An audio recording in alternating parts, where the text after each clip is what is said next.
এক গোপন সূত্ৰৰ আধাৰত শোণিতপুৰ আৰক্ষীৰ এটা দলে যোৱা নিশা তেজপুৰ সদৰ থানাৰ মহাভৈৰৱ আৰক্ষী চকীৰ অন্তৰ্গত পৰুৱাৰ পৰা ভোজখোৱা চাপৰিৰ এটা .22 mm পিষ্টল সহ ছফিকুল ইছলাম আৰু জোৰগড়ৰ আনাৰুল ইছলাম নামৰ দুজন দুষ্কৃতিকাৰী গ্ৰেপ্তাৰ কৰিবলৈ সক্ষম হয়।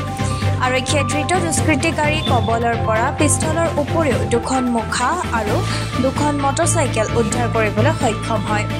আনহাতে ঘটনাৰ সন্দৰ্ভত তেজপুৰ সদৰ থানাৰ প্ৰভাৰী পৰিদৰ্শক ভাস্কৰজ্যোতি বেজবৰুৱাই ডকাইতি আৰু অসামাজিক কাৰ্যৰ বাবে একত্ৰিত হোৱা বুলি সাংবাদিকৰ আগত সদৰি কৰে।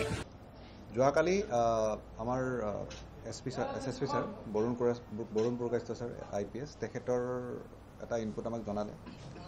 তাৰ বেচিছত আমি এটা অপাৰেশ্যন লঞ্চ কৰি IC মহাভৈৰৱ মই আৰু আমাৰ টিম এটাই লিড কৰি কিনে লৈ গ'লোঁ। লৈ যাই কিনে আমি তেজপুৰ মেটাৰ্নিটি হস্পিটেল যিখন আছে চিভিল হস্পিটেল তাৰে ওচৰত আমি ট্ৰেপ কৰি কিনে দুজন ল'ৰা ধৰা হ'ল। এটাৰ নাম আনাৰুল আৰু এজনৰ নাম আপোনাৰ শ্বৰিফুল।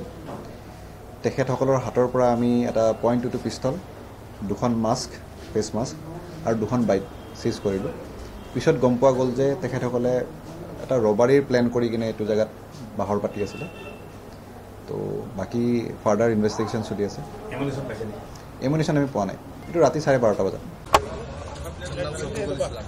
মোৰ নাম ছফিকুল ইছলাম। ছফিকুল ইছলাম ঘৰ